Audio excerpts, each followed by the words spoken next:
Le ciel du Yémen, déjà familier avec les fumées de guerre, a de nouveau tremblé violemment depuis la mi-mars 2025. Ce ne sont pas les escarmouches habituelles, mais une campagne de frappe aérienne massive, systématique et dévastatrice menée par les États-Unis contre les positions des rebelles Houthis. Les bombardements intenses et féroces ont rapidement transformé de nombreuses zones sous contrôle Houthi en ruines, semant la terreur et forçant de nombreux combattants du groupe à se cacher. Il ne s'agit pas simplement d'une série de frappes de représailles. Les observateurs notent que cette campagne marque une escalade significative dans la politique de Washington envers les Houthis, particulièrement depuis le retour du président Trump à la Maison-Blanche. Les responsables américains ont déclaré que les opérations offensives reprises en mars se poursuivront sans relâche. L'objectif est clair, neutraliser les capacités militaires des Houthis, notamment leur capacité à cibler les routes de transport internationales en mer Rouge et dans le golfe d'Aden, des actions que les États-Unis considèrent comme une menace sérieuse pour la sécurité maritime. Pour mener cette campagne d'envergure, les États-Unis ont mobilisé des forces militaires considérables. Selon les rapports, le groupe aéronaval USS Carl Vinson se dirige vers le golfe Persique pour soutenir l'USS Harry S. Truman, actuellement stationné en mer Rouge. Plus remarquable encore, jusqu'à 12 bombardiers furtifs B-2 Spirit, connus sous le nom de fantômes du ciel et capables de transporter des bombes anti-bunkers lourdes, ont été déployés à Diego Garcia et d'autres bases du Pacifique. 6 B-2 seraient en état d'alerte à Diego Garcia, prêts à décoller à tout moment. Les conséquences des frappes aériennes initiales contre les Houthis ont été extrêmement graves. Le Pentagone a confirmé avoir mené une série d'attaques sur des positions stratégiques. À Sada, des entrepôts près de la capitale provinciale, supposés contenir des composants pour la fabrication de missiles balistiques et d'équipements de drones, ont été ciblés. Dans la chaîne de montagne Alba, des installations de stockage souterraines suspectées d'abriter des explosifs et des munitions sont également devenues des cibles. Des indications suggèrent que des bombes anti-bunker ont été utilisées ici, neutralisant une quantité significative d'actifs militaires des Houthis. Les forces Houthis, par l'intermédiaire du ministère de la Santé sous leur contrôle, ont déclaré que les frappes aériennes américaines ont causé la mort d'au moins 123 personnes et blessé 247 autres, accusant les États-Unis de cibler des civils et des infrastructures civiles. Cependant, ces informations doivent être examinées avec prudence. Les analystes suggèrent que les Houthis pourraient délibérément dissimuler les pertes militaires, particulièrement parmi les hauts gradés, et exagérer le nombre de victimes civiles à des fins de propagande, cherchant à dépeindre les États-Unis comme menant des attaques indiscriminées, plutôt que ciblant des objectifs militaires légitimes. Cette campagne de bombardement ne se résume pas à un simple tapis de bombes. Une analyse plus approfondie révèle une stratégie claire en application, souvent qualifiée par les observateurs de stratégie de « couper la tête du serpent ». L'objectif n'est pas seulement de détruire l'équipement et les stocks, mais aussi de neutraliser la structure de commandement, de perturber les systèmes de communication et d'entraver le processus décisionnel des Houthis en ciblant les figures clés du leadership rebelle. On estime que de la mi-mars à début avril 2025, les États-Unis auraient éliminé plus de 100 membres Houthis à différents niveaux de la hiérarchie, plus significative que le nombre et la position stratégique des personnes ciblées. Une perte notable a été signalée avec l'élimination du colonel Abdul Nasser al-Kamali, chef du renseignement Houthi, mis hors de combat le 8 avril. Le rôle d'al-Kamali était crucial dans l'organisation des forces terrestres et la coordination des opérations en mer Rouge. Néanmoins, sous-estimer la résilience des Houthis serait une erreur stratégique.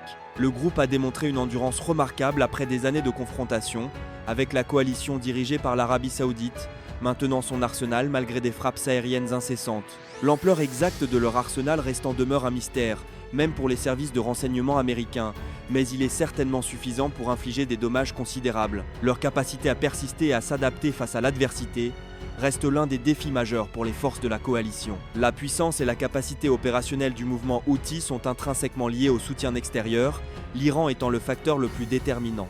Cette relation dépasse le simple cadre donateur-bénéficiaire pour s'établir comme un partenariat volontaire.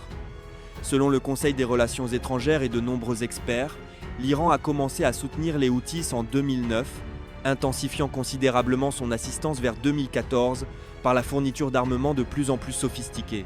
L'arsenal des Houthis comprend diverses technologies associées à l'Iran, notamment les drones kamikazes Samad, capables d'opérer sur des milliers de kilomètres, les missiles balistiques anti-navires Asif et les missiles Toufan, qui partagent de nombreuses caractéristiques avec le Shahab 3 iranien. Au-delà de l'armement, l'Iran fournit également formation, renseignement et assistance sécuritaire. Cependant, cette relation étroite montre des signes de tension sous la pression croissante des États-Unis. Des rapports indiquent que l'Iran retire progressivement ses officiers militaires, conseillers et formateurs du Yémen. Un haut responsable iranien aurait reconnu cette démarche comme une stratégie visant à éviter une confrontation directe avec les États-Unis. Alors que le ciel du Yémen tremble sous les bombardements, un plan audacieux prend forme dans l'ombre. Les frappes aériennes intensives américaines, bien que controversées, semblent avoir créé une opportunité en or que les forces d'opposition aux Houthis, au Yémen, ne veulent pas laisser passer. De nombreux groupes armés yéménites préparent activement le lancement d'offensives majeures pour reconquérir les territoires sous contrôle houthi depuis des années. Ce plan ne provient pas uniquement de l'intérieur du Yémen. Les Émirats arabes unis, EOAU, qui considèrent depuis longtemps les Houthis comme une menace, joueraient un rôle prépondérant dans la motivation et le soutien de ces groupes armés. L'implication des EOU n'est guère surprenante, car ils ont déjà été la cible d'attaques de drones et de missiles de la part des Houthis. Le rôle des États-Unis dans cette campagne terrestre est plus nuancé. Bien que les frappes aériennes constituent un préalable important, Washington fait preuve de prudence quant à une implication directe. Les responsables américains ont déclaré qu'ils étaient prêts à soutenir les plans menés par les forces locales, à condition qu'aucune participation militaire directe des États-Unis ne soit requise. Cependant, sous-estimer la puissance des Houthis serait une grave erreur. Ce groupe a démontré une résilience remarquable après des années de confrontation avec la coalition dirigée par l'Arabie Saoudite, maintenant son arsenal malgré des frappes aériennes incessantes. L'ampleur exacte de leur arsenal restant demeure un mystère, même pour les services de renseignement américains, mais il est certainement suffisant pour infliger des dommages considérables. Quelques dizaines de missiles et de drones suffisent pour maintenir la pression sur les navires de guerre et les routes commerciales pendant des mois. Le plan d'offensive terrestre contre les Houthis, bien que motivé par l'espoir de renverser la situation et d'éliminer une force que beaucoup considèrent comme un obstacle à la paix, comporte également de nombreux risques et pourrait plonger le Yémen dans un chapitre encore plus sombre. La route à venir est loin d'être simple.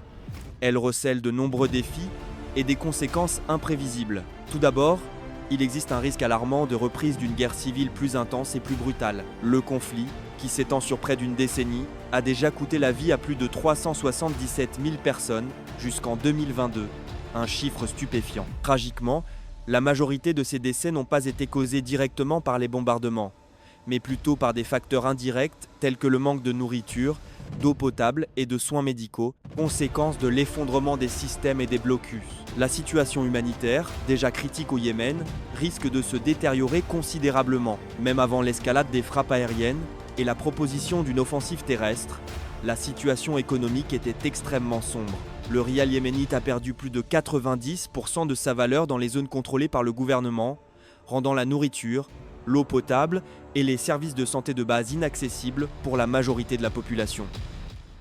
L'hyperinflation ne fait qu'aggraver les difficultés de la vie quotidienne. Les organisations humanitaires internationales opèrent dans des conditions extrêmement difficiles et dangereuses, confrontées à des obstacles supplémentaires dus aux détentions arbitraires et au ciblage des travailleurs humanitaires et des membres de la société civile par les Houthis. Une nouvelle guerre terrestre ne ferait qu'aggraver cette situation, entravant les efforts de secours, intensifiant les souffrances et risquant de déclencher une nouvelle vague de déplacements, forçant les populations à vivre dans des conditions précaires, en cherchant refuge dans les pays voisins comme l'Oman ou la Somalie. L'Arabie Saoudite, nation influente et principal allié du gouvernement yéménite internationalement reconnu, a clairement exprimé sa réticence à s'engager directement dans cette campagne terrestre. La crainte persistante des attaques de missiles et de drones qu'ils ont subies lors de leur précédente intervention semble toujours présente. L'hésitation de Riyad à priver la coalition anti-Houthis d'un pilier militaire crucial, faisant peser un fardeau supplémentaire sur les forces yéménites et émiraties. Pour les États-Unis, soutenir fermement ou s'engager plus profondément dans la guerre terrestre au Yémen représente un exercice d'équilibre géopolitique délicat, particulièrement dans le contexte des négociations nucléaires sensibles avec l'Iran. Une attaque terrestre directe contre le principal allié de l'Iran constituerait une forme de guerre radicalement différente des frappes aériennes et pourrait pousser Téhéran à adopter une position plus intransigeante, compliquant davantage les efforts diplomatiques. Enfin, et c'est peut être la question la plus préoccupante concernant l'avenir du Yémen, que se passerait-il si les groupes armés parvenaient à vaincre les Houthis? Comme mentionné précédemment, les forces engagées dans cette campagne constituent un assemblage complexe de factions aux objectifs distincts. De nombreux groupes, en particulier les forces de résistance du Sud et ceux soutenus par les Émirats arabes unis, ne soutiennent pas nécessairement le gouvernement actuel et pourraient nourrir leurs propres ambitions d'autonomie ou envisager différents modèles de gouvernance. Le destin du Yémen se trouve dans un équilibre précaire. La pression militaire sur les Houthis est considérable, mais une solution purement militaire porte en elle les germes d'une instabilité prolongée et de souffrance continue. Les décisions prises par les parties prenantes dans les jours à venir, tant sur le champ de bataille qu'à la table des négociations, détermineront le tournant crucial pour ce pays turbulent du Moyen-Orient. Le ciel yéménite s'illumine comme un feu d'artifice lorsque les États-Unis ripostent contre les Houthis avec une campagne de frappe aérienne d'une intensité sans précédent. Depuis la base de Diego Garcia, les bombardiers furtifs B-2 Spirit décollent dans l'obscurité, larguant des bombes MOP de 30 000 livres, conçues pour pénétrer les bunkers, sur Sanaa et Hodeïda, les principaux bastions des Houthis. Les explosions font trembler le désert, tandis que la fumée noire s'élève des bunkers souterrains abritant les missiles C-802 et les drones Shahed 136. Ce n'est pas simplement une campagne de frappes aériennes ordinaires, c'est une démonstration de force catégorique des États-Unis. Nul ne peut défier la première superpuissance mondiale sans en subir les conséquences. Le bombardier B-2 Spirit, surnommé le Messager de la nuit, est au cœur de cette opération. Plus qu'une merveille technologique, il incarne la suprématie aérienne absolue. Sa conception en aile volante sans dérive et sa surface équivalente radar inférieure à celle d'une abeille, seulement 0,1 m², lui permettent de traverser les défenses Houthis tel un fantôme invisible. Son système de contrôle de vol quadruple, associé à des capteurs et superordinateurs, maintient sa stabilité sans empennage conventionnel, commandant 8 surfaces de contrôle pour déjouer les radars ennemis. Volant à 50 000 pieds d'altitude ou rasant le sol à 200 pieds, le B-2 se déplace à une vitesse subsonique de 0,9 Mach, épousant le terrain grâce à son radar ANAPK 181, ne laissant aux adversaires qu'un aperçu furtif s'ils ont la chance de l'apercevoir. Le B-2 largue des bombes MOP de 30 000 livres, chacune contenant 5 300 livres d'explosifs H6. Guidée par GPS, elle pénètre 60 mètres à travers la roche et le béton, anéantissant totalement les bunkers abritant missiles et drones à Hodeïda, particulièrement sur l'île stratégique de Cameroun, port crucial des Houthis. En 48 heures, plus de 50 cibles sont rayées de la carte, des dépôts d'armes au centre de commandement. Un pilote américain rapporte par radio « Je vois la fumée s'élever comme un volcan en éruption.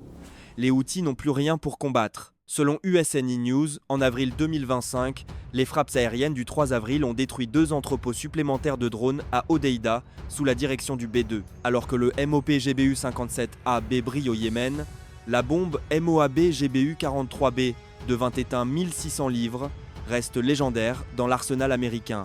En 2017, un MC-100 tente la larguer sur une grotte de l'Iziska en Afghanistan, son onde de choc s'étendant sur 1 000, anéantissant tout le réseau de tunnels.